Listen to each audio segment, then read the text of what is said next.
Let me ask you something. Have you ever had any type of self-doubt in the gym or in life? Have you ever felt like you can't really do a lot of things you set out to do, especially when it comes to powerlifting or martial arts? Have you felt like somebody else could be better, somebody else can do these things a lot better, but that when you give it a try, you try and fail, and that you can't be the same way? Well, then this video is for you. So, in today's video, I'm going to be talking about how to handle self-doubt in the gym and in life. And I think this is very important, and that the two are very much interconnected. Before we get into that, make sure that you stick until the end of this video, because I think you're going to get some immense value out of this. And make sure to like and subscribe and turn on that notification bell. So let's dive in.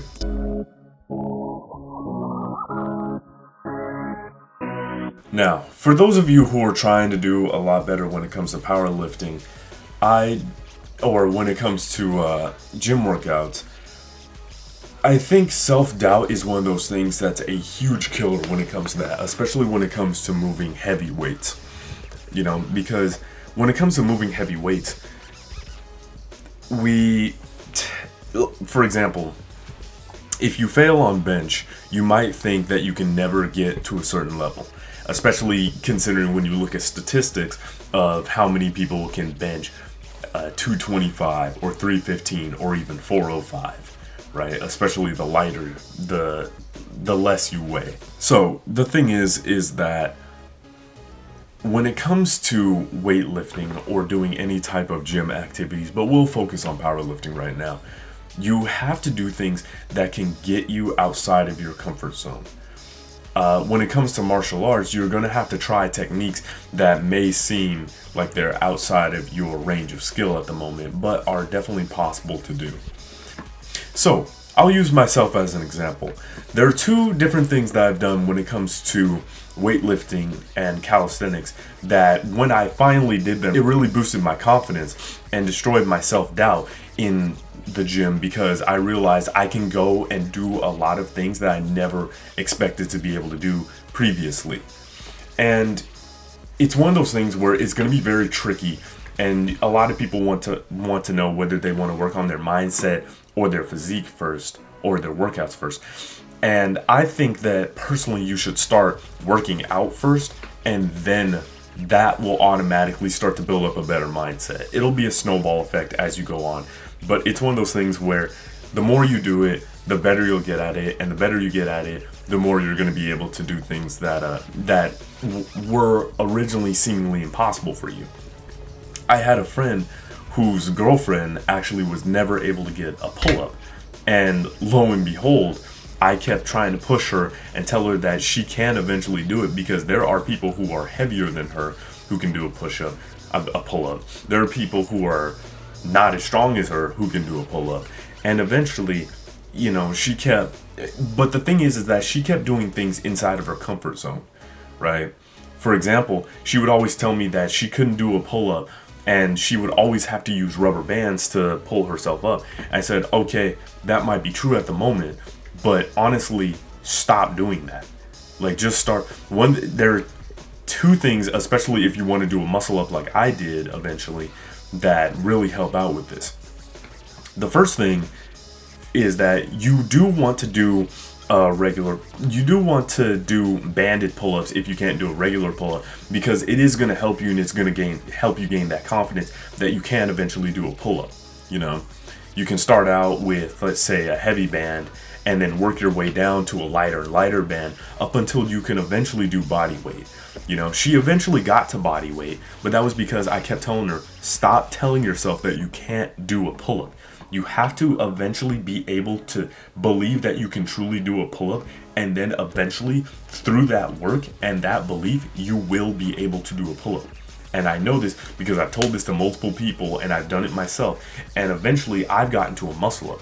So what I did personally, to explain how I got to this point, was I did lat pull downs, and I did a lot of just regular pull-ups, but I also did weighted pull-ups as well. I used my backpack and put weights inside of them. I did lat pull downs, and I did lat pull downs that were majority of the time for about 3 sets of 10 to 15 reps. And then I also did my body weight and heavier than my body weight a lot of the time, because obviously you're pulling up your body weight. So what does that tell you? If you're pulling up your body weight and you're trying to do specifically a muscle up, that means you're going to have to do something to make it easier on yourself. And in order to do that, one of the things that you're going to have to do is lift heavier weights, but do it from a position where with an exercise that you know you can do, and you know you can do at a heavy weight.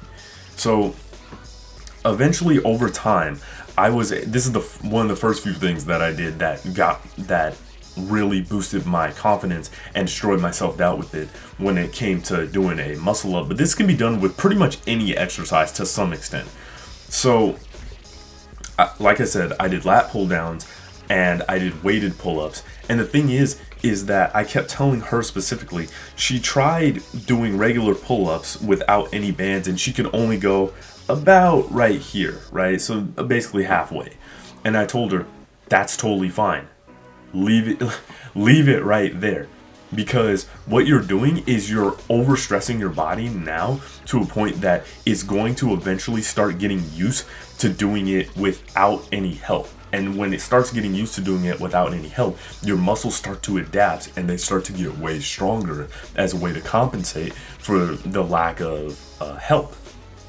The more resistance you put on it, the less you're going to do at first. I originally only did like 10 pounds, then 15 pounds, then 20 pounds. And I was only able to go about right here, so basically the same.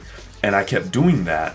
But eventually, that extra stress that was added with weighted pull-ups made regular pull-ups a lot easier. That same principle can be used with lat pull-downs, because you're doing more than your body weight. And you're doing, more than your body weight by pulling it down and being anchored. And because of that, I started to realize, I can actually do way heavier than what I previously thought, because of the fact that I'm overstressing my body just a little bit each time. Eventually, I was able to do a muscle up, and I could do that multiple times. I could do it once and then get down, rest for a second, do a second one, and then get down, and then that was probably it for the time being. Doing one muscle up was honestly impressive to me, but it was at that point that I started to realize I could do things that were way outside of my comfort zone, that a lot of people don't think is possible, because usually because of that self-doubt that kills them. Another is benching 225 when I originally got to that, because I never in my life thought I could basically bench heavier than my body weight. I didn't even think a lot of people could do that, and a lot of people can't, because the standard for people who can bench 225 is very, very, very low. If I remember correctly, it's like 0.075% of the entire population can do that. But that being said, most people are not doing weightlifting, and most people are not doing powerlifting specifically. 225 bench in the powerlifting community is not very impressive. That being said, the lighter you are, the more impressive it's going to be, and the harder it's actually going to be. So you're fighting an uphill battle. If you're like 275 pounds and you're benching 225, you're basically doing one push-up, which still impressive, but it's not as impressive as benching 225 at a body weight of, say, about 175. So moving on from there, one of the best examples I like to use of this type of mindset is Demon Slayer, and it comes in the first few episodes. And it's specifically when Tanjiro is training with Urokudaki, who only trains him so far, and then he for about a year. Then he tells him, you're going to have to do the rest on your own. Urokudaki takes Tanjiro to a boulder, and he says, if you can cut this boulder in half, you will be put in final selection. Tanjiro then goes on his own quest for about 6 months after Urokudaki told him that he can't train him anymore. And he then proceeds to get at basically a plateau. He can't cut through the rock. He can't even make a dent through it. And even though this is fiction, it's one of those things where the lesson is very, very real. Because once he starts training with Sabito and that girl, I forget her name. Sabito specifically tells him, you know, you're gonna have to stop whining, you're gonna have to stop complaining, and you have to look at yourself as a true demon slayer, as like a man who can really get his act together and get this done. Don't whine, don't complain, keep pushing forward, and eventually you'll get it. Eventually Tanjiro, through grit and determination, while gaining that strength, gaining that skill, and, you know, just going past it and believing that he truly can do it, to not only defeat demons but to save his little sister, was able to cut through that boulder like it was butter with one swing. That's one of those things where, again, the lesson, it may not be physically possible, I'm not sure at the moment, but the lesson is very real, because that basically unshakable belief that you can do something, even if you don't actually have evidence that you can do it yet, is what is going to get you to that goal that you might originally have.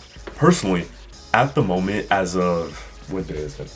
December 16th, 2024, I have not ever benched more than 265 pounds. I did that on a decline one time, and it was with a tap and then go. However, I truly believe that if I keep pushing, I will eventually get to 315 and 335, and I think I can actually beat my dad's best, which I believe was 375. I'd have to ask him, but I think it is physically possible to do that, even though I don't actually have evidence that I can, because at the moment I can't really do that. But that's not going to stop me from trying. And you basically have to have this irrational self-confidence, almost delusional self-confidence, that you can do something even without the physical evidence being there. One of the things I like to see is to see that if there's a saying from Marcus Aurelius that goes, if something is possible for one man, it should be possible for you as well. The reason why I love that quote is because it doesn't say you can do it, it doesn't say you will do it, but it says you should be able to do it. It should be possible for you as well. It takes a lot of work and a long time and effort to be able to bench just 225. I had been weightlifting for years and never got to that point, and then with proper training and diet, I was able to get it within the first 2 months. Ever since then, I've plateaued at about 245 pounds, but I have gone up and I have gotten stronger each time. You know, I used to have to tap and then struggle to get up when it came to lifting 245 pounds. Now I can hold it on my chest for at least 2 seconds and then push up and re-rack it completely on my own. That's still progress. Any little step forward is progress. The whole saying about the journey of 1,000 miles begins with one step is very, very true. You're not going to get anywhere by complaining and whining and taking no action. No matter what, you have to destroy your self-doubt by constantly defying that part of your brain that causes it or creates it.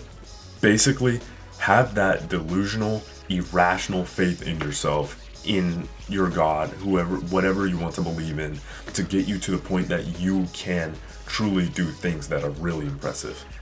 You know, that's what I think is the thing that's going to really get everybody ahead in life. Not just you, not just me. It's going to help everybody if we truly believe in things that we can't see or feel just yet.